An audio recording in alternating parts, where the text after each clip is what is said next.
اللہ کی راہ میں جو قتل ہو جائے اسے مردہ نہ کہو بلکہ وہ زندہ ہے۔ اچھا ایک بات اور کہوں،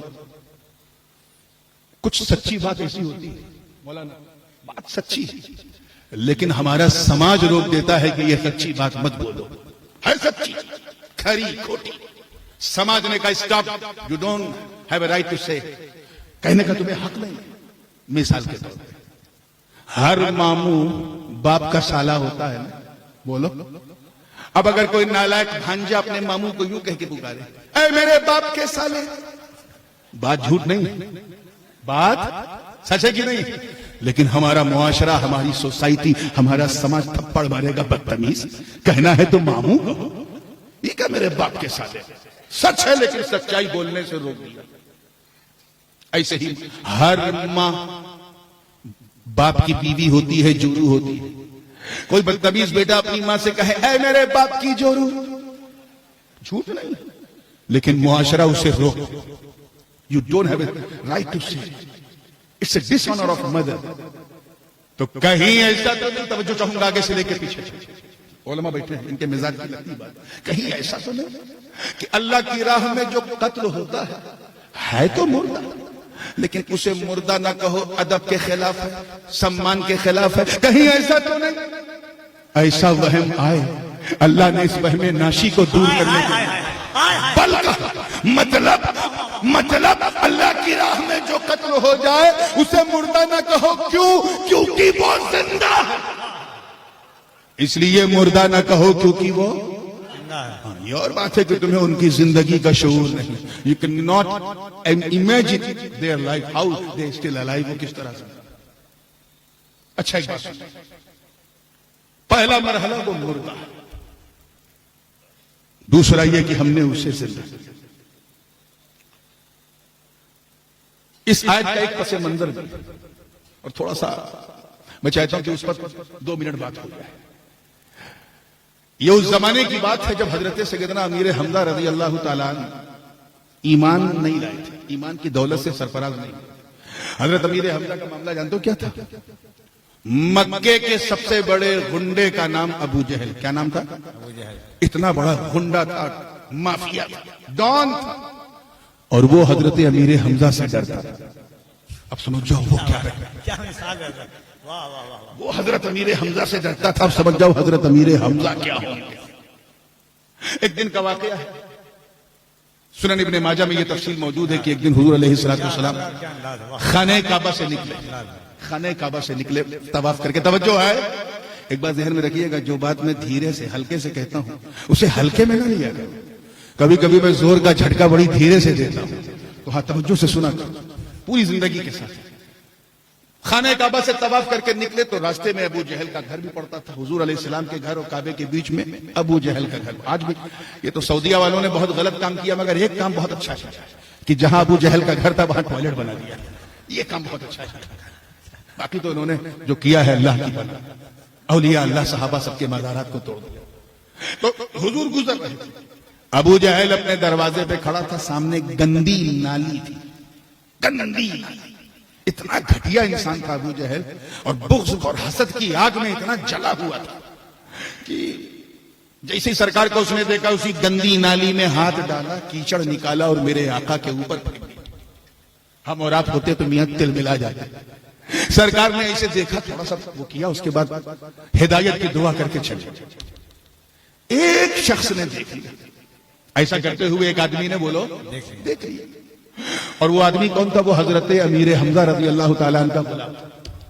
وہ بھاگتا ہوا سیدنا امیر حمزہ کے پاس آیا۔ یہ اس زمانے کی بات ہے جب امیر حمزہ حالت ایمان میں نہیں، یہ آیت انہی کے حق میں نازل ہوئی۔ آیا کہا اے ابو عمارہ یہ بتاؤ آپ کو آپ کے پریوار میں سب سے عزیز کون ہے؟ اپنے گھر میں آپ سب سے زیادہ کس سے پیار کرتے ہیں؟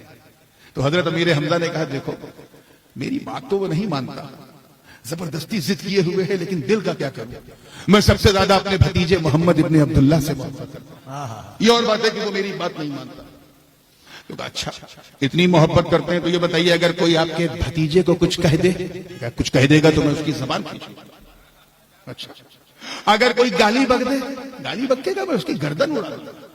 اور اگر کوئی آپ کے بھتیجے کے جسم پہ گندی نالی کے کیچڑ پھینک دے تو کہا میں اسے اس کے مار کے اسی کیچڑ میں اسے نہلا دوں گا۔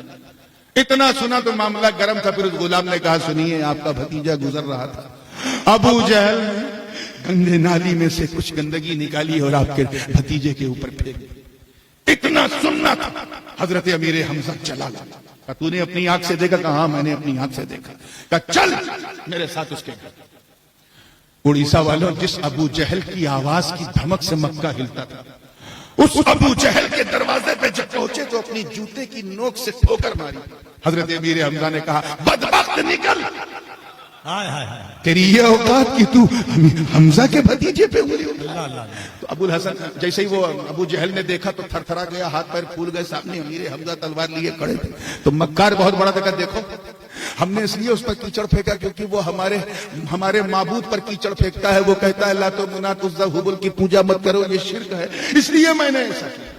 تو غصے میں تو تھے ہی اور نور ایمان چمک چکا تھا، نور ایمان چمک چکا تھا۔ کہتے کیا غلط کہتا ہے میرا بھتیجا، کیا غلط کہتا ہے میرا بھتیجا، صحیح تو کہتا ہے، تو اس کو پوجتا ہے جسے تو نے بنایا، وہ اسے پوجتا ہے جس نے اسے بنایا۔ نعرہ تکبیر، نعرہ رسالت، نور محمدی۔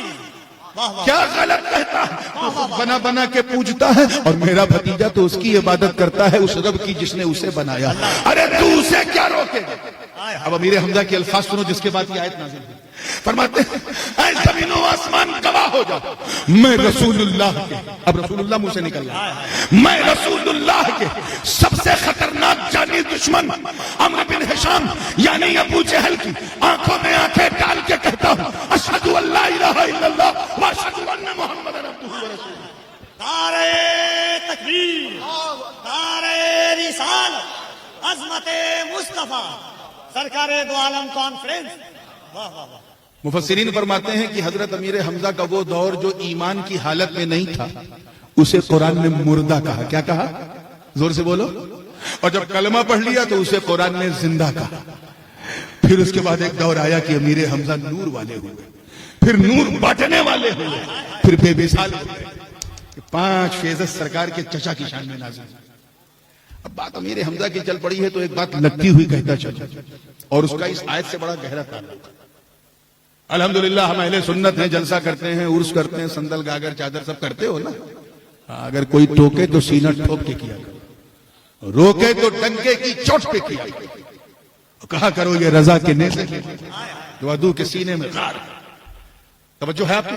پوری زندگی کے ساتھ دیکھیے، یہ جب کوئی ساہتیہکار یا کوئی مضمون نگار یا کوئی اتہاسکار یا کوئی ہسٹورین جب کسی گھٹنا کا ورنن کرتا ہے، کسی واقعے کو بیان کرتا ہے تو 15-20 واقعے کو اکٹھا کر کے ایک مضمون واقعہ بناتا ہے اور پھر اسے لکھتا ہے۔ ایسے ہی مورخ کیا کرتے ہیں کہ اگر کسی واقعے کو حضور کے لکھنا ہے تو 20-25 حدیثوں کو اکٹھا کر کے ایک مضمون واقعہ بناتا ہے، اور وہ مضمون واقعہ میں آپ کے سامنے پیش کر رہا ہوں۔ کچھ الفاظ بخاری کے ہیں، کچھ مسلم کے ہیں، کچھ ترمذی کے، کچھ ابن ماجہ کے، کچھ ابو داؤد کے، کچھ نسائی کے، کچھ جامع الکبیر کے، کچھ طبرانی کے، کچھ مستدرک کے، کچھ مصنف کے وغیرہ وغیرہ۔ کیا ایک دن حضور نے اپنے سارے صحابہ کو اکٹھا کیا، کلیکٹیولی اکٹھا کیا۔ حضرت ابو ہریرہ رضی اللہ تعالیٰ عنہ راوی عرض کرتے ہیں لماذا جمعتنا یا رسول اللہ، آپ نے ہمیں کیوں جمع کیا؟ آج کوئی خاص دن ہے؟ توجہ ہے، کوئی خاص دن ہے؟ سرکار نے مسکرا کے فرمایا اما شعر ھذا یوم استشہد فیہ اصحاب احد، آج وہ دن ہے جس دن احد کے صحابہ شہید ہوئے۔ 1 سال ہو گیا، کیسا ہو گیا؟ آج 1 سال۔ اشارہ کس کی طرف حضور کر رہے ہیں کہ آج ان کی برسی ہے، آج ان کی برسی ہے، آج میرے چچا امیر حمزہ کا عرس۔ تو صحابہ نے عرض کیا حضور کیا کیا جائے گا؟ انطلقوا الی المقابر، چلو قبرستان احد کی طرف۔ جلوس نکلا، کدرا پڑا ہوا جلوس نکلا، مدینہ منورہ سے احد کی طرف جلوس نکلا۔ جلوس ہم بھی نکالتے ہیں، جلوس تم بھی نکالتے ہو، ربیع النور کی 12 میں ہم سب جلوس محمدی نکالتے ہیں، مگر اس جلوس کی عظمتوں پر میرے ماں باپ قربان، جس کی قیادت خود مصطفیٰ جان رحمت فرما رہے ہیں۔ جیسے ہی قبرستان احد میں داخل ہوئے، حدیث کے الفاظ سرکار نے فرمایا السلام علیکم یا اہل القبور من الدیار، انتم السابقون ونحن انشاءاللہ بکم لاحقون. اے قبر والوں، قبر میں سونے والوں، السلام علیکم. حضور نے سلام کیا. اچھا حضور کوئی کام بلا وجہ کرتے ہیں؟